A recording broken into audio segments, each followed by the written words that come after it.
आज अपन जानेंगे हिस्ट्री के वेरी इंपॉर्टेंट क्वेश्चंस जो कि हर एग्ज़ाम में पूछे जाते हैं। और ये क्वेश्चंस जो हैं बिल्कुल important, very very important questions हैं। हिस्ट्री के टॉप 9 इंपॉर्टेंट क्वेश्चंस। पहला क्वेश्चन है, लॉर्ड कर्जन ने 1905 में बंगाल के विभाजन का आदेश दिया। तो क्वेश्चन आपका इस तरह भी बन सकता है कि किसने 1905 में बंगाल के विभाजन का आदेश दिया। तो आप कह सकते हो लॉर्ड कर्जन ने 1905 में बंगाल के विभाजन का आदेश दिया। वह भारत के सबसे कम उम्र के वायरस थे। विभाजन ने बड़े पैमाने पर मुस्लिम पूर्वी क्षेत्रों को बड़े पैमाने पर हिंदू पश्चिम क्षेत्रों को से अलग कर दिया। तो आपका क्वेश्चन सबसे इम्पोर्टेंट क्वेश्चन ये है कि लॉर्ड कर्जन ने 1905 में बंगाल के विभाजन का आदेश दिया।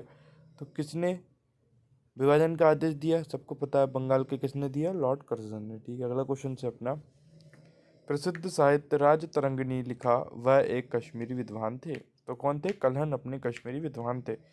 क्या लिखा उसने? उन्होंने क्या लिखा? राजतरंगिणी। ठीक है, अगला क्वेश्चन सबसे पढ़ते हैं। हिस्ट्री के वेरी इंपॉर्टेंट क्वेश्चन है जो कि हर एग्जाम में पूछे जाएंगे। आपको हमारी पीडीएफ चाहिए हो तो आप कमेंट करिए, आपको इंपॉर्टेंट क्वेश्चंस की पीडीएफ दी जाएगी। तीसरा क्वेश्चन है हमारा कि राम मोहन राय को राजा की उपाधि किसने दी? जो राजा राम मोहन थे उनको राजा की उपाधि किसने दी? तो उनको राजा की उपाधि किसने दी? अकबर ने दी। तो आपका ऐसा क्वेश्चन भी बन सकता है कि अकबर ने राजा की उपाधि किसको दी? अकबर ने राजा की उपाधि किसको दी? राजा राम मोहन राय को अकबर ने उपाधि दी। अगर जल्दी बढ़ते हैं, अगला हिस्ट्री के चौथे इंपॉर्टेंट क्वेश्चन, ये वेरी इंपॉर्टेंट क्वेश्चन है जो कि आपके हर एग्जाम में पूछे जा सकते हैं। एक और इंपॉर्टेंट क्वेश्चन है, बाण भट्ट ने कदम्बरी और हरिश्चरिता की को लिखा, वह राजा हर्ष के दरबारी थे। अच्छा क्वेश्चन है, आपसे पूछ लिया जाएगा कि कौन राजा हर्ष के दरबारी थे। तो आप कह सकते हो कि राजा हर्ष के जो दरबारी थे वे कौन थे? बाण भट्ट राजा हर्ष के दरबारी थे। अब बाण भट्ट ने राजा हर्ष की जीवनी भी लिखी। बाण भट्ट द्वारा लिखित हरिश्चरित्र ने राजा हर्ष के विस्तृत विवरण दिया, मतलब विस्तरण बनने दिया। तो आपसे ये पूछ लेगा कि बाण भट्ट ने कदम्बरी और हरिश्चरिता को लिखा, वह राजा हर्ष के दरबारी थे। ये ऐसे क्वेश्चन आपके इंपॉर्टेंट क्वेश्चन है और आपको हर एग्जाम में पूछ लिए जाएंगे। एक और जो कि रिपीट होते ही रहता है, 1192 के तारिन के युद्ध में पृथ्वीराज चौहान डैश के हाथों पराजित हुए। तो पृथ्वीराज चौहान किसके हाथों पराजित हो गए थे? 1192 में तारिन का युद्ध हुआ था। तारिन का प्रथम युद्ध कब हुआ था? 1191 में। तारिन का दूसरा युद्ध कब हुआ था? 1192 में। ये दोनों युद्ध किसके बीच लड़े गए थे? पृथ्वीराज चौहान और मोहम्मद गौरी के बीच लड़े गए थे।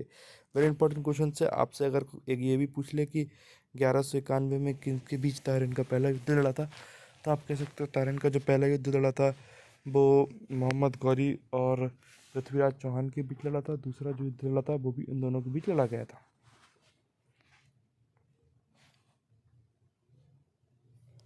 अगला है, दिल्ली के सिंहासन पर बैठने वाली पहली और एकमात्र मुस्लिम महिला कौन थी? जो दिल्ली के सिंहासन पर बैठने वाली पहली और एकमात्र मुस्लिम महिला कौन थी? वो थी अपनी रजिया बेगम, जिसको अपन रजिया सुल्तान भी कहते हैं। रजिया सुल्तान एक ऐसी महिला थी, दिल्ली सल्तनत की मुस्लिम जो महिला थी, वो क्या हुई थी? सिंहासन पे बैठी थी। उसके बाद मुस्लिम जो सिंहासन पे कोई नहीं बैठा। तो ये वेरी इंपॉर्टेंट क्वेश्चन अपने हिस्ट्री के चल रहे हैं जो कि आपके ऐसा है, इसमें से एक क्वेश्चन नहीं है जो आपका रिपीट ना हुआ हो। एक और वेरी इंपॉर्टेंट क्वेश्चन है जो कि मध्य प्रदेश से संबंधित है कि बाघ की गुफाएं मध्य प्रदेश राज्य के धार जिले में स्थित है। तो क्वेश्चन ऐसा बनेगा आपका कि कौन सी गुफा मध्य प्रदेश के धार जिले में स्थित है? तो कौन सी गुफा मध्य प्रदेश के धार जिले में स्थित है? वो है बाघ की गुफा। अगला क्वेश्चन आपका ये बन सकता है कि बाघ की गुफाएं रॉक कट आर्किटेक्चर के लिए जानी जाती हैं, मुख्य रूप से बौद्ध धर्म से प्रेरित हैं। सभी 9 गुफाएं बिहार है बौद्ध भिक्षुकों द्वारा निवास के उपयोग की जाने वाली गुफाएं हैं। ठीक है, अगला और वेरी इंपॉर्टेंट हिस्ट्री के क्वेश्चंस आपके बन गए हैं कि चांदी का सिक्का टांग किसने चलाया था? इल्तुतमिश में जो थे उन्होंने क्या सिक्का चलाया था? चांदी का सिक्का टंका चलाया था इल्तुतमिश में। इल्तुतमिश ने चांदी का सिक्का चलाया था। इल्तुतमिश ने चांदी का सिक्का चलाया था। अब आखिरी और नवा जो वेरी इंपॉर्टेंट क्वेश्चन है जो आपके पूछ लिए जाएगा, बहुत इंपॉर्टेंट क्वेश्चन है जो आपका पूछ लिए जाएगा, बहुत इंपॉर्टेंट और वेरी इंपॉर्टेंट क्वेश्चन है वेरी इंपॉर्टेंट क्वेश्चंस आपसे पूछ लिए जाएंगे कि देखिए, जिसमें से जो जो क्वेश्चंस करवाए थे मैंने, इसमें से सबसे वेरी इंपॉर्टेंट क्वेश्चंस जो था वो अपना था, बाणभट्ट ने कादम्बरी और हर्षचरिता को लिखा, वह राजा हर्ष के दरबारी थे। बाणभट्ट ने राजा हर्ष की जीवनी भी लिखी, ठीक है। और आप डेली आपको new new important questions, important GK, important videos upload होगी। अगर आपको पीडीएफ चाहिए तो आप पीडीएफ भी ले सकते हो, जिसका चार्ज मात्र 49 रुपीज़ है, ठीक है।